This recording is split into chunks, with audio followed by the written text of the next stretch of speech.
everybody, welcome to another episode of Every Marvel Movie Ever. I am your host, Gabe Thomas. With me, as always, is your co-host, Francisco Alcala. Today we are talking about X2, or X2, X-Men United. Or X-Men 2. Or X-Men 2, or X-Men 2, X-Men United. Or X-Men 2 United, or X-Men United X2. We're talking about the second X-Men movie today. This is like a lot of people's favorite of the first three X-Men movies. It's good. I don't see why. It's good. It's a very competent film, but it might be my least favorite of these three. It's alright. Looking at it just from a filmmaking standpoint, from a story perspective and in characters, it's pretty great, but it's not that compelling to me, and I wasn't really that captured by it on this most recent viewing. This is a movie I don't think I've ever seen not on a laptop. I don't know why. Every time I've watched this movie over the past, I don't know, a lot of years, it's always been on a computer. It's just one of those kinds of movies, I guess. Oh, I'll just throw an X-Men 2 in the background right now. And maybe not seeing it on a bigger screen is part of why I wasn't as into it. But I don't think that was part of it. No. I like it, and I think it has some good scenes and some good character moments in action. But I really like that first one a lot more. I don't know. Yeah, this one had a strong start, and then I was so disappointed when like the rest of the movie wasn't as good. I feel weird about how this has been going recently, where it's like Blade 2 not that good, X2 is fine, Daredevil's good. Like I feel like we're doing something wrong. I feel like we just have shit opinions. we hate all the movies that everyone else thinks is good. Yeah, except Spider-Man, which is which is fucking awesome. It's Spider-Man, it's so good. Then let's stop talking about our opinions and just get into some facts. This was released in the United States on May 2nd of 2003. I think it was released a little bit earlier in the UK. I don't know why studios do that, but usually some country or like Australia will get it a couple weeks early. They wouldn't give me a concrete budget on this one, either 110 to 125 million, and I don't know why they would be so shy about that, because it made 407 million. So this is a huge success. That's kind of a big gap. Between 110 and 125? Absolutely it is. That's a like, how do you not know where $15 million went in the budget? It all went to hair. It all went to Hugh Jackman's hair, because his hair in this is a lot more like pointy than it was in the first one. But he's still wonderful, obviously. Again, directed by our favorite Bryan Singer. This won't be the last one directed by him, but it's the last one for a little bit, because after this he goes on to make Superman Returns, which is a movie I like and no one else seems to like. Because you have shit opinions. Because I have shit opinions. Well, both of us do, because we're really fucking up the show with our weird looks. But I think it's just because people, after the MCU happens, people go back to those movies and they don't really go back to these ones. So I think people forget a lot of these. I feel like if it's not part of the MCU, people have kind of forgotten it by now. Yeah, and this is one I had kind of forgotten how I totally felt about it. Even though I've seen it a few times, it's like, I've always been like, oh yeah, it's a good successor to the second one, but it's never been like, oh man, that one's so much better or anything. Like, I like the first one quite a bit more, even though this has a lot of improvements and a lot more characters in it. But it was written by David Hayter and Michael Daughtry, who I'm a huge fan of. He wrote and directed Trick or Treat and Krampus, which are two wonderful Halloween movies, or Halloween and Christmas horror movies that I think are really great. You can't really have October without Trick or Treat. I made you watch that before. That's a real fun time. I don't know why every single time I remember that David Hayter wrote these movies. Well, he did. Well, yeah, he did. He did come back for this one because it's hilarious. Solid it's Snake. Just so funny to think about, because he's like, it's so random. King of the nerddom. Like, he gets to be fucking one of the most iconic video game characters of generation. And also wrote two X-Men movies. He wrote some X-Men movies. And I think he wrote some other movies too. I can't remember what they are. But it was also written by Dan Harris, who wrote Superman Returns. Also interesting, this movie's story is by Zach Penn, who I don't know his exact credits, if these are all story credits or writing credits. I think they're various. But he's written on Last Action Hero, Ants, Inspector Gadget, Men in Black, Elektra, X-Men Last Stand, The Incredible Hulk, The Avengers, and Ready Player One. So if that's not a fucking mixed bag... Yeah, I was about to say. He's like the new David S. Goyer for us, but I don't think... Lots of hits and lots of misses. Yeah. Very big miss on that last one. My dad picked that name because it sounded like a superhero's alter ego. Like Peter Parker or Bruce Banner. So what's the plot of this movie, Franny? What do you think the story was, as we can steal from another podcast? Stryker hates mutants, and he wants to use... Cerebro. He wants to use Cerebro and hypnotize Professor X into killing all the mutants on the planet. So basically, Stryker, he's an army general guy, or I don't know what his exact position is. Who cares? He's just generic. He's played army by guy. He's played by Brian Cox, who I like a lot. But he is. I just realized that one of the actors' last names in this movie is Cox, and the other is Cumming. So that's God damn it. That's a great IMDb page. Oh my god. Of course, I'm sorry, everybody. You're the only one to realize it. Well, I watched Stan Helsing last night, so... Mime a blowjob and starts smacking his ass. So Stryker, he's like, oh, I'm an army general who, I guess he created Wolverine, because if you recall, the last X-Men movie ends with, because the whole thing is like, oh, Wolverine's trying to remember his past, and Professor X sends him to Alkali Lake, where he is at the start of this movie, or eventually we find out that this fucking guy who's making all these, basically he's very anti-mutant, he also was running the Weapon X program, so it's a little coincidental, but I guess that guy would probably go on to hate mutants. I don't know. It's a little. Because why not? Why not? It's fine. It's one of those fine comic book coincidences. Just like Spider-Man knows all of his villains in his personal life before they become a supervillain by some weird science experiment. So I do really like the X-Men in this. For the most part, Jean's hair is much better. She looks much better with the shorter hair, just like Natasha Romanoff always does. I think short hair, if you're a redhead, is the way to go. I don't want to tell you how to live your life, but it's an alright way to live that's it. exactly what he's doing. That's exactly what you better fucking do. Speaking of red hair, Mystique is in this, and I don't know if she has more to do, but you see her as Rebecca Romaine in this movie. Probably. Did she have a weird effect on her voice in the last movie? Because I don't think she did, but she did in this. Because we shouldn't have to. Because there's that scene where she's with Nightcrawler. They say you can imitate anybody. Even their voice. Even their voice. Oh, also a huge part of this is it shouldn't really be called X-Men United. It should just be called Mutants United, or it should just be called X2, because it's the X-Men and they're teaming up with the bad guys, and by bad guys I mean literally just Mystique and Magneto. Because but I mean, not really. How many movies is this now where the heroes have teamed up with the villains and then they've been fucked over? Because it happened in The Punisher from the 80s, it happened in Blade 2, and now it's happened in this, and I'm sure it'll happen a bunch more times. I think the lesson here is don't trust the people that you try to murder every week. No, exactly. Toad and Sabretooth, they fucking died in the last movie, even though you could have brought them back. Like, I wish they did, just because they're fun. I think they were gonna bring back Toad, and we could have gotten a Toad versus Nightcrawler fight. I would have watched that. I feel like Nightcrawler is so weird in this movie. I don't like it. I don't think I like how he looks. I think the tattoos are too much. I think it's weird. I don't know. I don't think it's that bad. I don't like in the opening when he's in whiteface. When he has like what? When he's at the White House in the opening scene and like he's posing as a human, he's like Caucasian. I do remember. Ew, yeah. It's so weird and gross. I feel like I couldn't understand a single word he said in this entire movie. Yeah, because Alan Cumming, who plays him, he has like a thick German accent. Or I don't know if he actually does, or because that's part of the character, I guess. I think it might be fake. He might be putting it on. It's way too thick to be real. Yeah, all the W's are V's. He's Kurt Wagner.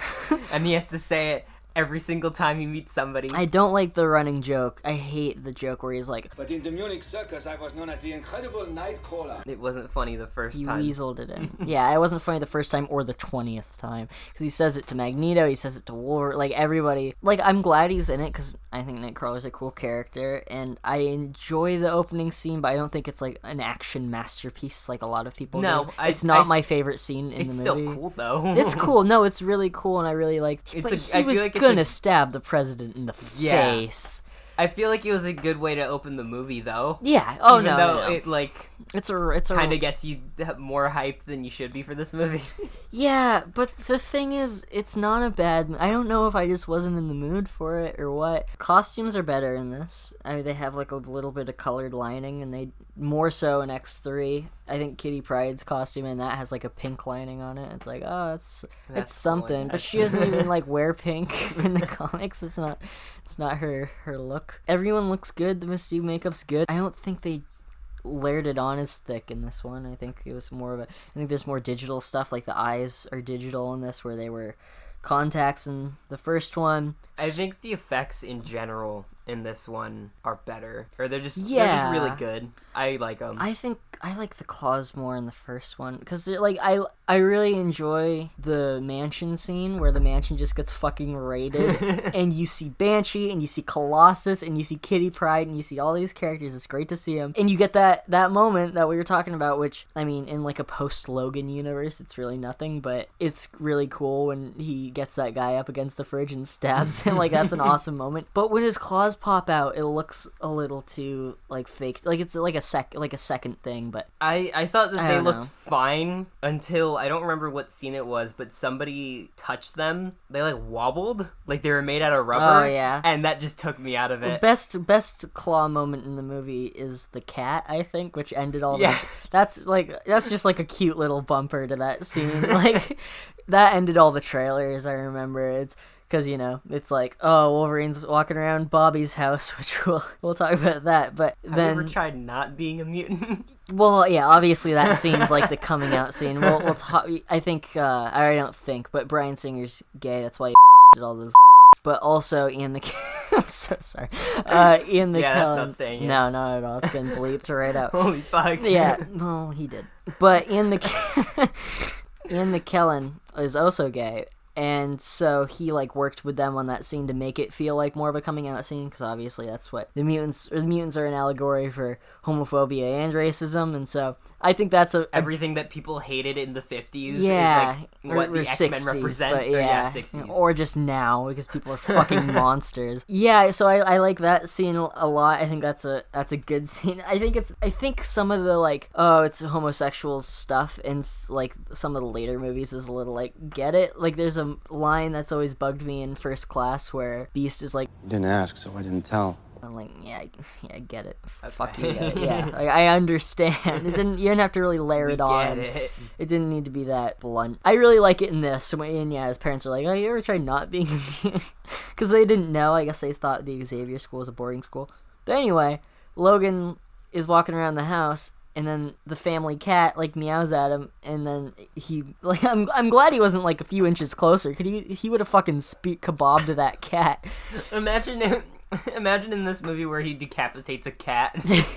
The whole scene, he's like trying to put the cat's head back on the body. I'd watch that. He puts his claws out and the cat licks his claws. It's fun. It's That's weird, what it but was. it's fun. What was? The cat licking his claws. Oh yeah. The claws moved and it just looks so bad. And I Okay, hated yeah, it. because they should be like very static, because they're in Yeah. between his knuckles. But they were like wobbling like they were made out of rubber. It was just, no. Well, as we talked about, I mean, like a lot of the times they were rubber. They were rubber. They were. Also, here's something that we never get a sense of in this movie, just a random fun fact thing, but if we were just talking about Nightcrawler, who I like the tail, I think that's cool, and I do like the makeup in the face. I think the scene where he's in the church with Storm and Jean is a little like, I don't know. I don't think he needed all the religious tattoos. I thought it was because he is like very Catholic in the comics. I think he becomes a priest at some point, actually. I don't know. I don't really like that scene that much. But he's supposed to be the son of Mystique and Azazel, who's the Satan guy in First Class, that red guy who's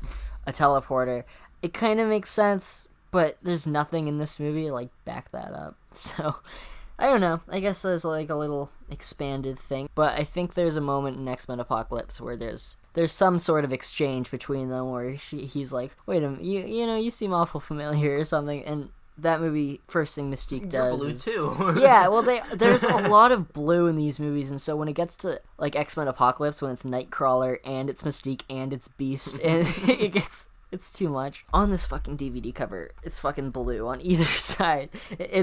This is a bad post. Okay, so the DVD like widescreen cover, it's one of the most popular posters for this movie. There's a few. I really like the one where it's like all the fucking X-Men, but this one is really weird because it's Wolverine in the middle, and then it's two girls with white hair, and then it's two blue people, because it's fucking Wolverine and then Storm and Rogue and then Mystique and Nightcrawler. Look at this.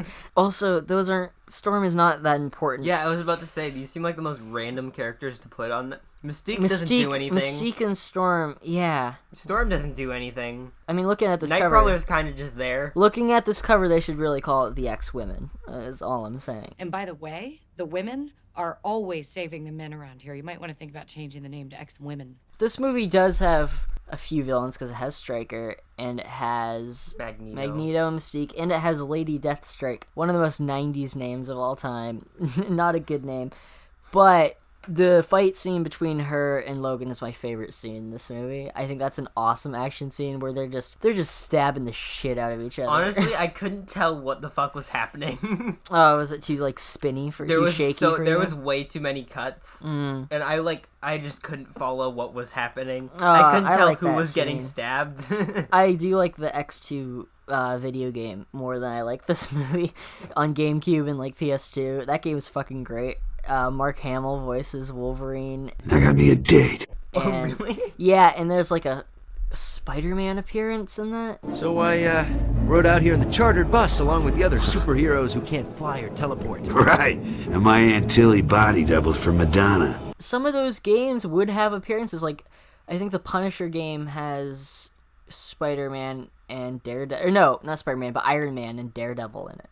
What the fuck? So there's a lot of stuff like that. I miss those games, like when they were based on movies, but also they would have weird shit in it because the movie licenses are different than the game licenses. I didn't go back and play a ton of X2 before doing this, but I've played a lot of that game over the course of my life. So I just miss when there was weird character cameos just in games in general. Yeah. Where you could play as like Spider-Man and Tony Hawk Pro Skater. Oh, and Darth Maul and wasn't Shrek in it or something? Shrek and a piece of tofu. I think there's a fighting game where you play as Fred Durst or something. So oh no, there's like 5. Great, that's wonderful. I think they're all from different series. Like he's just in a bunch in of like WWE games. And fucking yeah, that's wonderful. He's just in a bunch of wrestling some games arcade game where you can be Barney the Purple Dinosaur too. Oh man, yeah, those are the days. Now you get like nothing like that.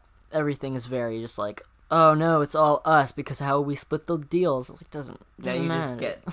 Now you just get Arnold Schwarzenegger in Mortal Kombat. Right. I guess you get that. Except he's not Arnold Schwarzenegger, he's an impersonator. Yeah, which I guess it's not hard to get a fucking Arnold impersonator. Everybody's done it. But how do you get his likeness but not be able to use his voice? I don't know. He probably doesn't even own his own likeness. I know Carrie Fisher used to have that bit where she's like, "And though amongst your many possessions you have owned my likeness, lo, all these years, so that every time I look in the mirror, I have to send you a check for a couple of bucks."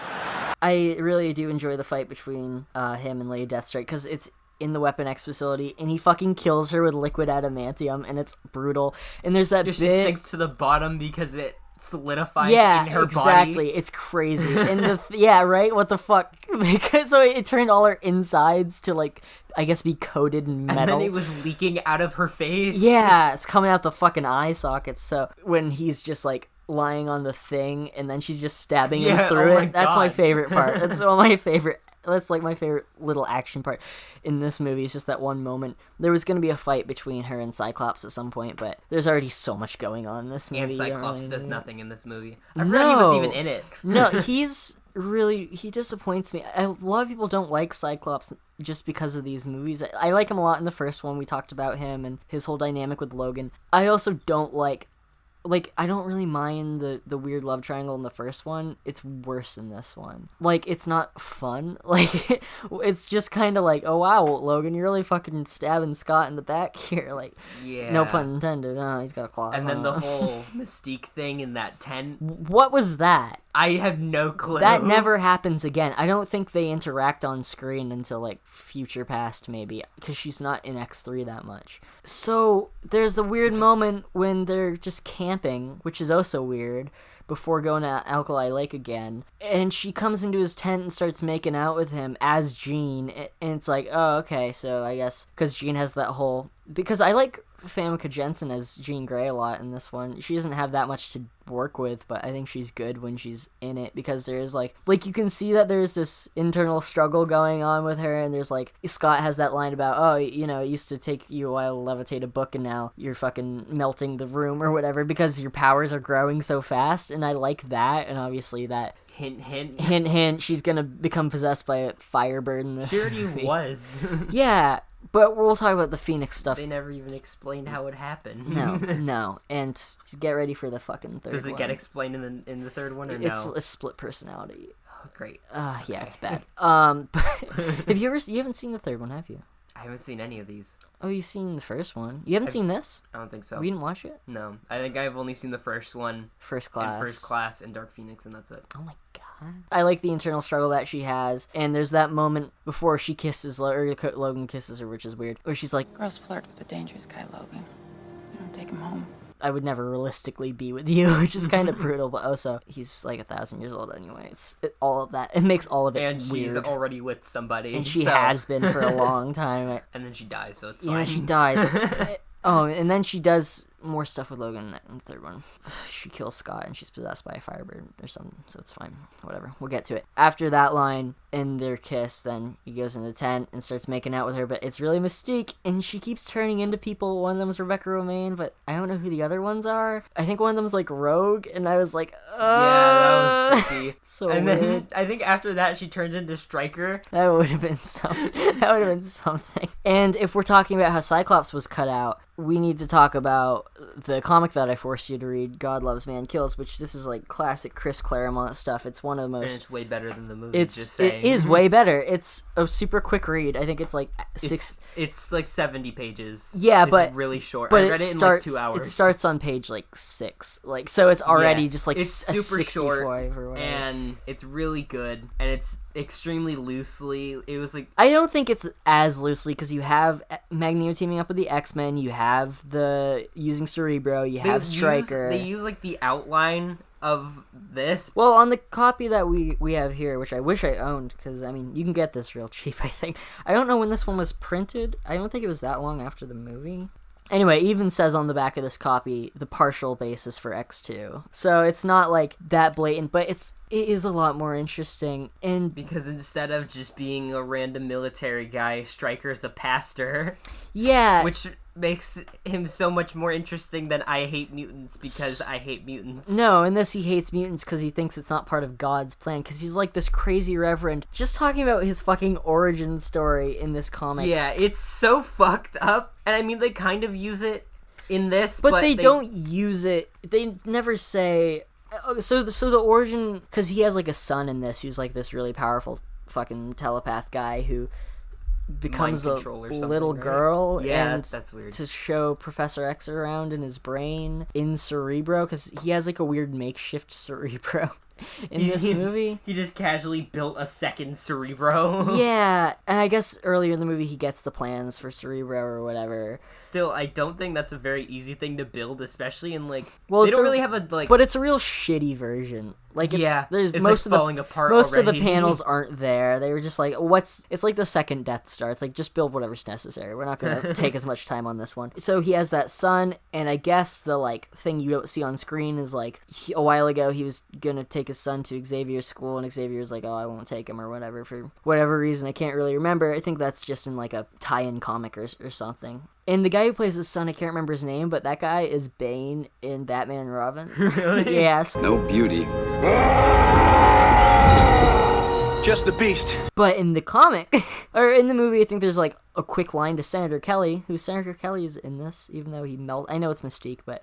For like 5 minutes. Weird to see him back. I forgot that he came back. He's like, oh, I was in the army. I ran Weapon X for a while. We'll see Stryker again in X-Men Origins and a bunch of these other movies. In the comic, he was in the army, and then he was driving around with his pregnant wife, and their car either broke down or they got into a car crash. I think they got into a car crash. In the middle of nowhere, or just on the side of the road. And so he had to deliver his wife's baby on the side of the road, and it was a mutant baby, and so he fucking killed it, and then he killed his wife and tried to blow up the car. The gas was running in the car. They all got in the car. He put the baby's corpse and his wife's corpse in the car with him, and he was gonna blow it up, and it blew up, but somehow he didn't blow up because it's a comic book, it doesn't really matter. And then he was like, oh, my big mistake, God will never forgive me unless I rewrite my wrong and become a priest and spread hate for mutants. And so he has this crusade going on, like this. Yeah, it's literally called the Stryker Crusade. Yeah, and he like publicly calls it that, and people aren't like, wait a minute, or people are like, wait a minute, but not enough people because he has like millions of supporters. Well, I mean, at the beginning, I feel like people are cool with it. Like, they're just kind of like, yeah, it's whatever. Yeah. And then, like, throughout the comic, people are like, hold on a minute, this isn't right. And by the end, they're like, wait, what the fuck? Hold on, Crusade. Why did we sign on to any of this? There's a good line in X-Men 2. Sharing the world has never been humanity's defining attribute. That's a good line to kind of illustrate what the whole Stryker Crusade in this book. I think it's much more interesting, because in this, he has Xavier, but he's not being shown around by a little girl. He's having visions of being crucified on the top of the Twin Towers. By the X-Men. By, like, demonic versions of the X-Men, and they're all using their powers on him. And then he almost murders Storm and Cyclops, who he also has captured. And in the movie, he brainwashes Cyclops, and he has a fight with Jean. And for, like, 2 seconds. It's nothing. It's like a single laser beam, and then it's over. Then the Deathstrike fight happens, and you forget about it. Because I'd forgotten that whole action scene happened. There's some really good action in this movie. I want to talk more about the mansion and the stuff at Bobby's house later. But I just want to have a little corner about this comic, because I'm glad you read it, because it's a really breezy read. It's Chris Claremont, so it's a lot of people thinking about what they're gonna do as they do it. It was as you do in a comic. The art was, well, back then, because the art wasn't quite there to be like, because thought bubbles are pretty much extinct now. You'll have like a colored box with the characters' thoughts in it, which isn't as weird because, you know, art's come a long way. You kind of illustrate these things, again, no pun intended, more clear. In this, it's a lot of people thinking about that, but if you can get over that, it's like, fuck it, it doesn't matter. Just track this down, because it's really good. And I would say, sometimes we're like, oh, you can steal comics, it's fine. Don't steal this. It's really good. I just found it at the library, but pay whatever, like, the $2 to buy this. On Comixology, yeah, exactly. Yeah. It'll be I'm sure it's cheap. not expensive at all. No, there's no way. This printing, when it came out, like, 8 years ago, was $15. And that's not bad for a trade. There's just so much going on in this, not even just the crucifixion, but there's this whole scene where Kitty Pryde's a big part of this. She only has the one bit in the mansion, which I do enjoy, and I think it's might be my favorite version of Kitty Pryde on screen, because I like Ellen Page fine in X3, but it's a little too much. Like, I think it's more interesting when she's just like a quick appearance. But there's like a moment when she's beating up this kid because his family supports the Stryker Crusade, and he keeps being real derogatory. And then their instructor is an African American lady, and she comes out, and then Kitty Pryde snaps at her about racism, like, oh, if this was a racist thing, then would you be, like, so sympathetic towards it? So it's like there's these racist parallels, there's Hitler parallels in this to, like, yeah, you know, he's trying to eradicate a very certain group of people. Doesn't somebody actually bring that up in the comic? No, that's what I'm saying. There's, it's clearly illustrated. This doesn't shy away from shit. Like, everything is very blunt and very clear in this, because it should be. Because you really need to express the horrors of, like, dictatorship, and this does it really well. And it ends, I don't know what it is. It's like a rally? Like this rally, like this gallery event thing. And the president's there, and Stryker's there, and he's just doing his speech, trying to convince people. Because this comic fucking opens on these two mutant children who are, like, under the age of 12 being murdered, and then posted as propaganda on, like, a swing set. And Magneto comes along and is like, no, we're not gonna fucking do that. What I want to say is this has maybe my favorite Scott Summers moment ever. 2 of them in a row. There's 2 moments when he says something extremely profound and important, and in this he's just crying about because his girlfriend got eaten by a tidal wave. That's what we're dealing with in this movie. In the comic, well, first he's talking about how, oh, you murdered those children just because they were born, and then he says, would you do that to somebody because of the color of their skin or of their beliefs? And Stryker says, whatever a man's color or beliefs, he's still human, and you X-Men are not. And Scott Summers says, what makes my link with heaven any stronger than yours? We have unique gifts, but no more special than a physician or psychiatrist or philosopher and athlete, and that these arbitrary labels are more important than the way that we should live our lives. And so basically he's just doing this whole thing about how mutant gifts might be more extraordinary than human gifts, but it's not really a different thing just because it's genetic. And he also talks about how it isn't Stryker himself or his purifiers who are dangerous, but it's his ideas, and if we don't stand up to his ideas right now, then all we're doing is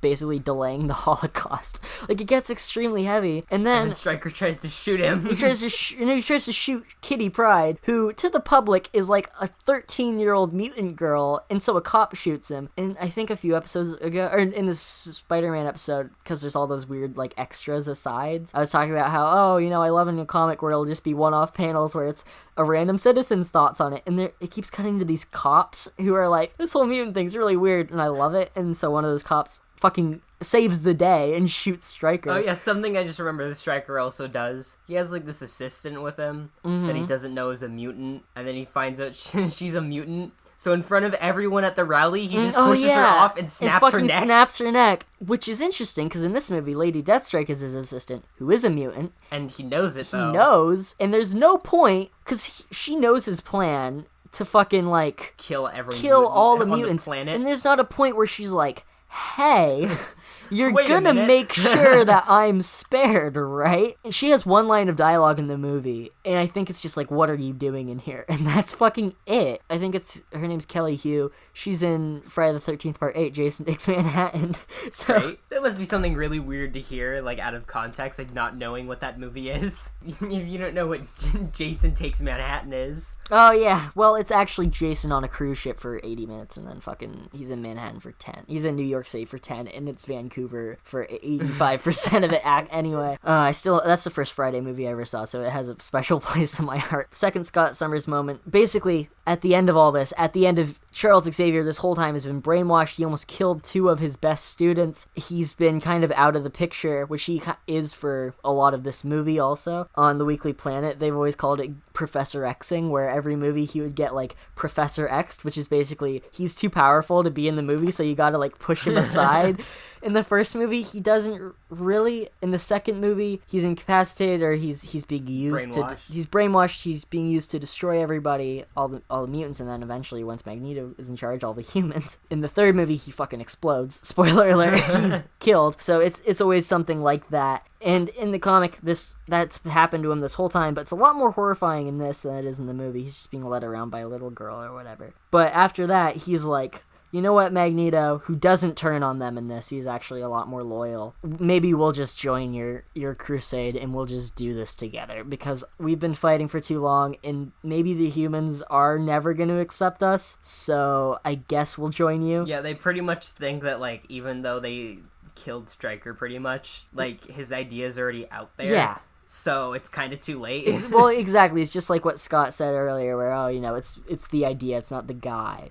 And there's that line in V for Vendetta that kind of applies, where he's like, beneath this mask there is an idea, Mr. Creedy, and ideas are bulletproof. At the end, he's like, I won't accept that, Charles. Don't you see? We're human, maybe a different branch, but we're part of the same tree. Just because it's a fundamental shift in attitude, it doesn't really mean anything. You brought us together to fulfill a dream, one born out of hope and the noblest of human aspirations, and we've sweat and bled, and some of us have fucking died.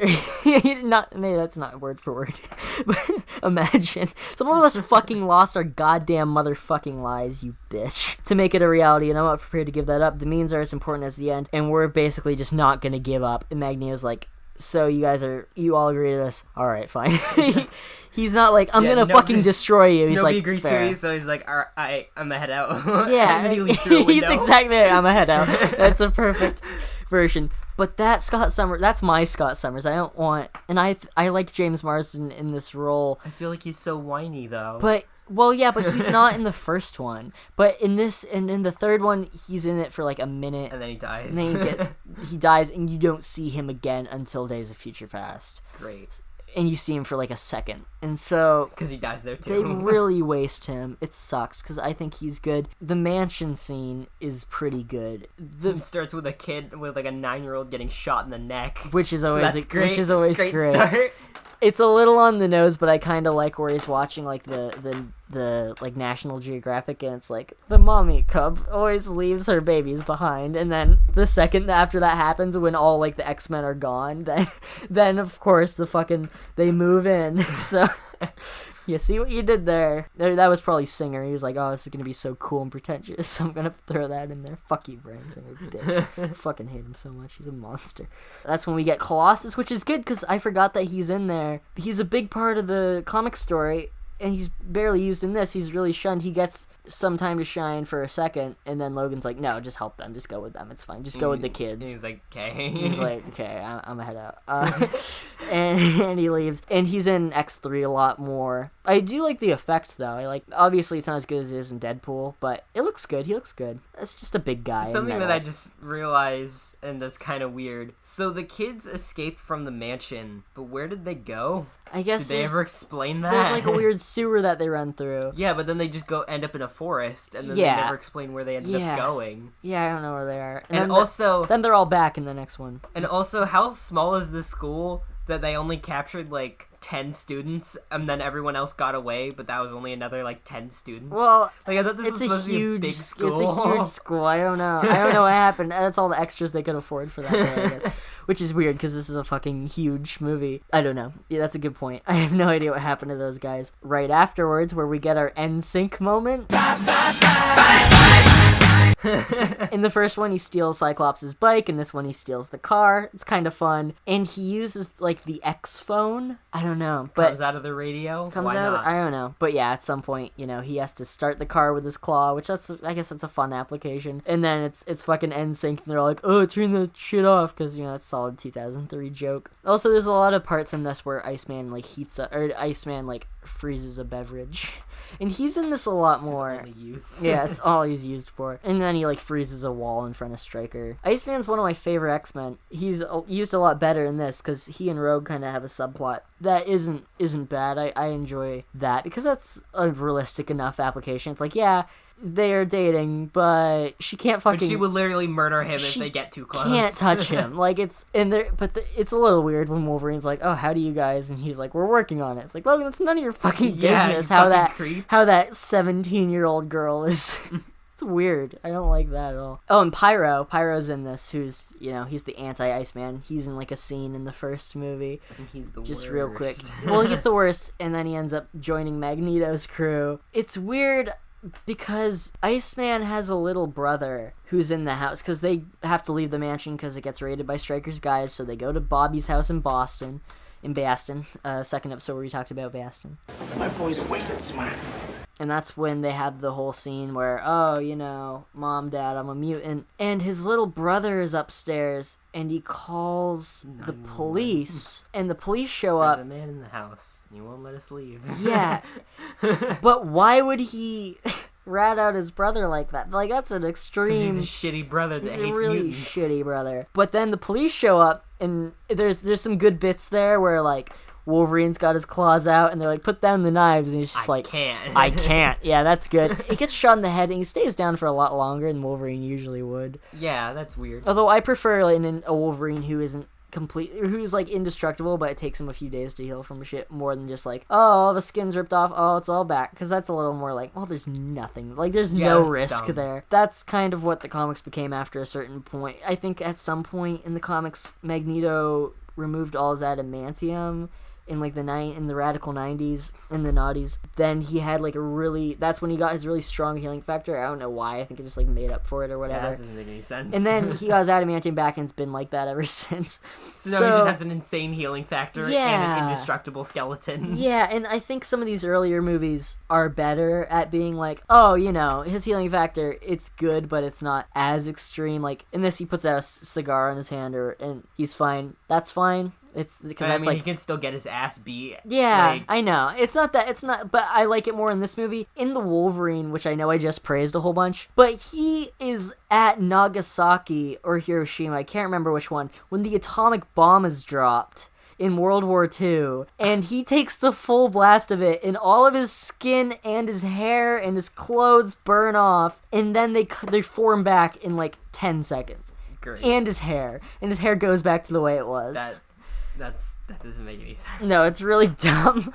It's really dumb. But hey, it's a cool visual. And I guess Storm, who's the 9 to 5 MVP of this movie. Working 9 to 5! Because she has nothing to do except for like one scene where she's very useful in that, like in a plane and they're getting attacked and she does some cool weather shit and that's it. I always feel like when she's at her best in X3 where she actually has stuff to do.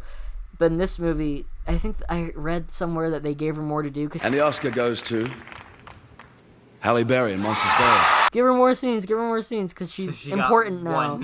And she got like one scene where she gets to, I think she has less lines than she does in the, like, at least in the first one, yeah, she has that bad line. Do you know what happens to a toad when it's struck by lightning? The same thing that happens to everything else.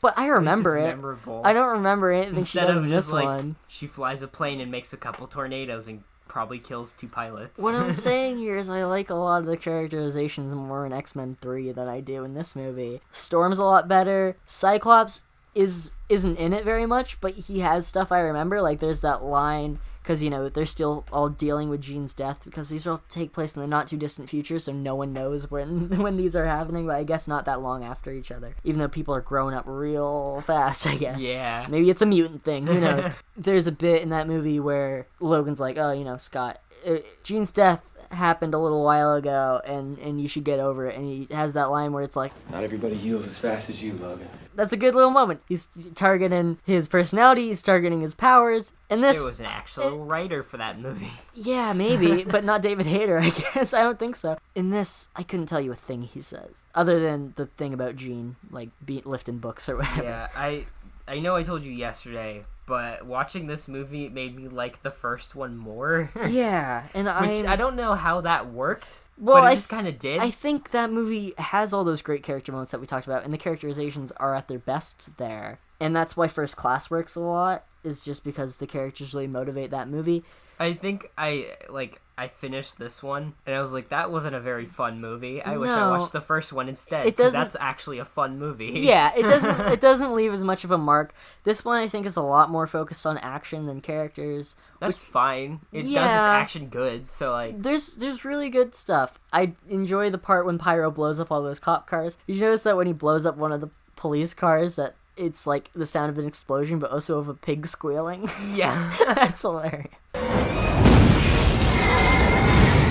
I want to know who snuck that in. I was gonna say, there's like some sound designer must have been like, I'm gonna have my big moment, because there's no way that it planned. Like they were like, oh, you're gonna do this. That's got to be a guy. Nobody said, yeah, you need to add a pig noise when the cops die. But you can, because it's funny. Because that's a funny thing. I like to think it's just some guy who's been like fucking mixing the sounds for Wolverine's claws all day. He's like, you know what? Fuck it. He's heard the shink noise too many times. Yeah, exactly. Franny, it's snicked. Are you even a real comic fan? Fuck you, Franny. It's snicked. It's snicked.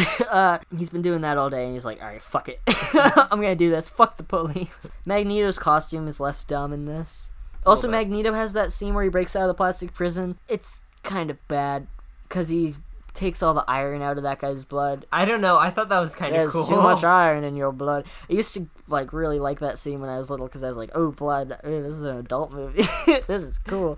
But now it's like, yeah, whatever. Like, it's fine. Like it's nothing cool. Special, but like it's a little wacky when he's got the balls floating around. Like I understand why, but it's a little weird. It reminded me of the Newton's Cradle in the first one, where it's like, is he always like thinking about that at all times? But I guess it's cool. I guess it's great. It might be the best scene in cinema, I guess.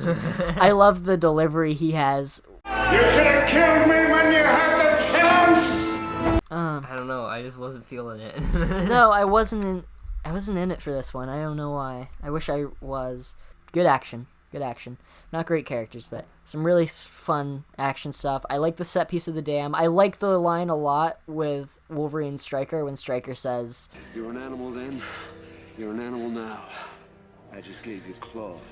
I don't really like all the brainwashing stuff in this. I think it's weird. I don't like the Professor X is in that room with his son thing. That's weird. I just think this movie would have been way better if instead of just being a military thing, they stuck with the Striker Crusade, because that's way cooler. Yeah, but then you kind of have to get into religion, and people get real antsy about that. Fuck them. Fuck them, exactly, fuck them. Like, I would have much rather seen that. Fuck them, crucify Patrick Stewart. Yeah, whoa! I'm sure he's been some religious epic at some point. Probably. There's no way. Yeah. Or even just like an episode of Star Trek TNG where he's like gone back in time, because they do way more time travel in that show than they should. It's not my favorite Star Trek series. I like TOS the most. And DSN and STD. Shouldn't have named it that. I always forget that there's Star Trek STD. Yeah, Discovery. That was a bad idea. Yeah, it's a really bad idea. I haven't seen any of it. I've heard it's pretty. I heard season 1 is pretty good and ends shit, and season 2 is bad. I'd like to see it. I literally have no clue what Star Trek is about. Oh my god, yeah, it's I've heard nothing about it ever. It's basically, I just know that it exists. It's it's the Starfleet, and they go from like planet to planet. A lot of the time it'll be like, because the whole thing of the Federation, which is what all the main characters work for, is galactic unity. So they'll go to some planet and like try to get along with the aliens to be like, oh, we want you added to this Federation core that we have. But a lot of the time they'll go to a planet and then the aliens will be hostile, and then it'll end where, oh, now we're all working together. It's great. Like, the whole thing is like pretty political and philosophical. That's why a lot of people are like, Star Wars is easier because it's just people shooting guns. But I don't know. I prefer Star Wars, even though Star Wars is bad. All you need is the high ground. That's right. Get that on a fucking t-shirt. People are gonna be mad about this one, I think. People really fucking love this movie. I think people are gonna get more and more mad when we start saying our opinions about movies, because they're gonna disagree so much. Yeah, I feel weird just because I remember liking some of the movies that we have dissed on, or I guess the only ones. And like, think I like this fine. I'm not like against this movie. Yeah, I don't think this is a bad movie at all. I don't know what it was. I just couldn't really get into it. I think there was a better way to tackle this story. I think maybe reading the comic before watching the movie kind of ruined it for me a little bit. Yeah. Because I thought the comic was like better than the movie. But then again, like, that's every time somebody reads a book before a movie, it's not the same. Like, they prefer the book just because there's more time to flesh things out. But I don't think that defense works for this, just because this is a 2.5-hour movie, and that's a less than 60-page comic or whatever. I don't think that you can really make the excuse like, oh, it's just there's not enough time. There's way more time. Yeah. Like, you can rip through this. It's like one of the quickest classic super stories. Small. That's why there's like a lot of extra stuff in here, is because if this was just the pages of the comic, it would look like no one would buy it because it'd be so thin. Yeah. And then they add 10 pages of interviews that no one's gonna read. Yeah, I've definitely read them all. Like, I think the past 2 times I've read that comic, I like reading the interviews. I always look at the variant covers, I look at the sketches. They include it for fucking dorks like me, I guess. Yeah. No Stan Lee cameo in this one also. Weird. It's all shit. Because this one doesn't have one. The third one has one. It's a weird pattern because it's not even like every other one. I think the ones that have it is the first one, the third one, Apocalypse, and then like Deadpool, if that counts. So it's like 5 of them out of like 12. X-Men hates Stan Lee confirmed. Oh my god. Fucking, but every episode we gotta at least reference Stan Lee because he's the best there ever was. Yeah. So rest in peace, Stan. He's pretty much Marvel, so like we gotta mention him. Of course, every single episode. Yeah, I don't mind. He's one of my heroes. Yeah. He's one of the best there ever was. So guy. Miss him. Yeah, I do enjoy the line where Magneto and Mystique make fun of Rogue's hair. We love what you've done with your hair.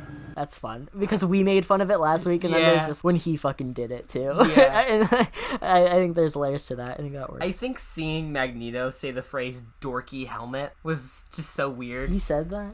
It's a dorky looking helmet. This dorky-looking helmet is the only thing that's going to protect me from the real bad guys. Also, I feel like Pyro's power is so lame. He can't create fire. He can just control it. Yeah, he's like the Frozone. Or Frozone, at least he can Frozone can water in the air. Yeah, but Pyro has to have a lighter on him at all times or else his powers don't work. Oh, also the scene where towards the start where they're at the museum, when he does the freezing effect, that's not like a digital thing. All those people are mimes. That's cool. Wait, really? Yeah. Oh, shit. Which I guess the weird bullies that they have to deal with in that scene also must have been. I don't know who that kid with the tongue is supposed to be, because he does it twice. He has like weird Nightcrawler lizard tongue. No clue. Toad. Yeah, maybe. Fucking could be in these movies.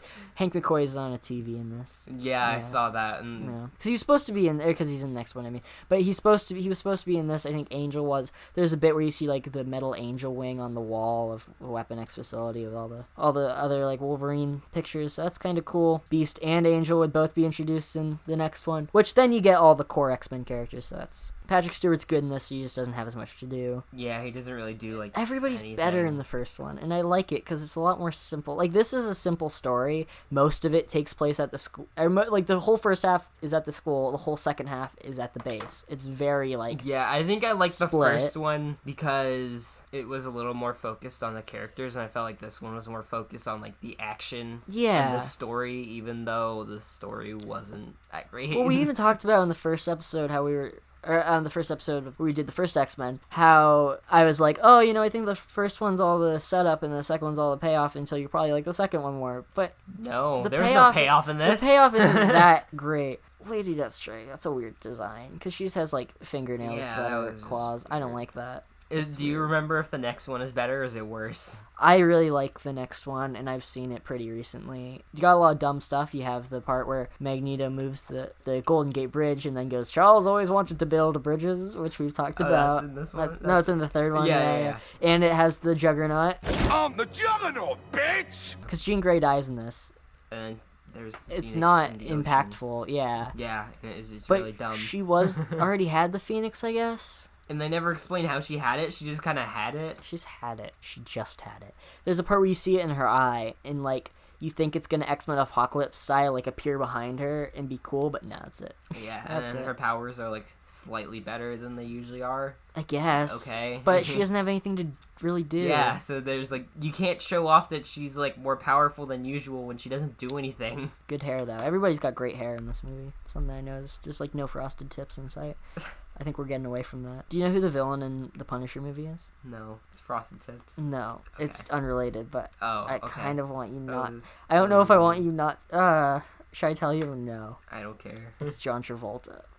No. It's John Travolta. No, it's not. John Travolta's Howard Saint. It's no. Yeah, it no, is. It's not. It is. You're gonna love it. Also, Rebecca Romijn's in that movie, and she's Mystique in these, so that's weird.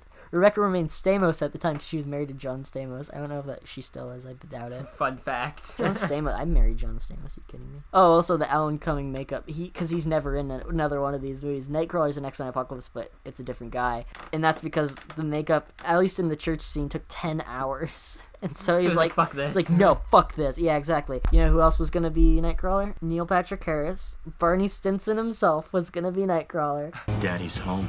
I kind of want to see that, but at the same time, I really don't. Well, I think this is the same year that had the... Do you remember that weird, like, CG animated Spider-Man show where Neil Patrick Harris was the voice of Spider-Man? No. I forgot to mention last week, in that show, which I watched constantly because it was on Netflix, and it was like an MTV show, and so they would say hell and damn, and I thought that was so cool because it's Spider-Man. That's not supposed to happen. I think that's what a lot of people said about like when the Ninja Turtles movie came out. They're like, Ninja Turtles swear, this is awesome. Last week, I forgot to mention that Michael Clark Duncan voiced the Kingpin on that show, so it's that universe. And it's Spider-Man. That's crazy. What the fuck? What? That's so weird. What a movie. What a movie. It's very okay. It's good. Yeah, it's fine. You know, it's comic is better. So comic read that, is better. it's really short. I will leave a link to it in the description. God loves, man kills. It's very good. God hates mutants. God really does. Actually, he doesn't. It's the moral of the story. I don't think Brady understood. No, all I got out of that was God hates mutants and they should all die. He did read it with his eyes closed. I told him that's not how reading works. But is that it? I think so. I don't know. I feel like there's more to talk about. Me but too. Like, I do. I can't think of anything else. Maybe to we're say, not really. the guys for the job. Maybe somebody who liked this movie more can handle that. Yeah, I don't know. There's not even anything that like I didn't like about the movie. No, that's the thing. It's just like I don't. That's know why it feels wrong to not have more to say. If I wasn't in the mood for it, or just I don't know. I really don't know what it was. I wish I did. because I've always been like, yeah, it's good, but I like the first one more, and I think I still feel that way, but I didn't think there was as much of a gap between how much I like these two. Next week, we're going to be talking about Ang Lee's Hulk, so, where Nick Nolte is the Hulk's dad, and there's Hulk dogs, so get ready for that. So if you want to watch that to keep up with us, and so you can understand what the fuck we're talking about, find a copy of that. I'm not leaving that in the description. Although I think I sent you a picture when I found it on 4K. They put that on 4K. Why? Why would they be like, Hulk 2003, throw that out there? Fucking ridiculous. Like, I know you have to... Because it's the one movie that no one cares about. I know you have to reformat everything, but, like, that's so weird. Also... that movie might be tied to the MCU. We'll talk about that next week. That movie ends where the Incredible Hulk starts. We're going to get into that a lot next week. But other than that, thank you so much. Yeah, I am serious. The Hulk, the next week's episode, that movie ends in like South America, and that's where the Incredible Hulk starts. So has anybody acknowledged that? I don't know. I think people talk about it, but nobody really talks about it because nobody knows that this movie exists. Yeah, my God, I'm gonna play the Hulk video game before. Thank you so much for listening to this episode of Every Marvel Movie Ever. I'm sorry if we offended you because we didn't love this movie. Oh, we've definitely offended people from this one and last time. Yeah, it's still better than Blade 2. I still like it more than Blade 2. It's still a better movie than Daredevil. Yeah, it's weird. We keep watching movies and I keep liking them more than Blade 2. So like seeing Blade more movies 2 is at the bottom of my list. It's making me like Blade 2 less with every movie. Weird. I wasn't super into Blade 2, which sucks because I wish I was and I should be. I'm sorry, my phone went off. Can't wait for Blade Trinity. It's gonna be fun. What if it's better than Blade 2? What? It can't be. Vampire Pomeranian. It'll be better specifically because Ryan Reynolds is in it.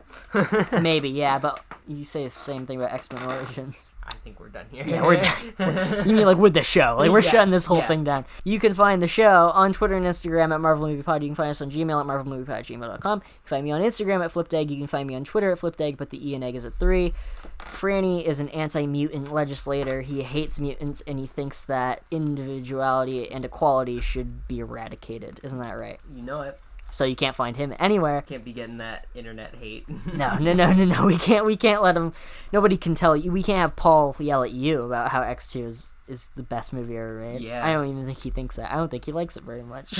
We should have gotten people's opinions on how great this movie is and then tell everyone how wrong they are. Shit, that's right. That's one of our favorite things. You know that Luke guy that we can never pronounce his last name when he writes in? I told him that, and he was like, that's okay, everybody does. Sorry. I feel bad. Sorry, Luke. Thank you so much for listening.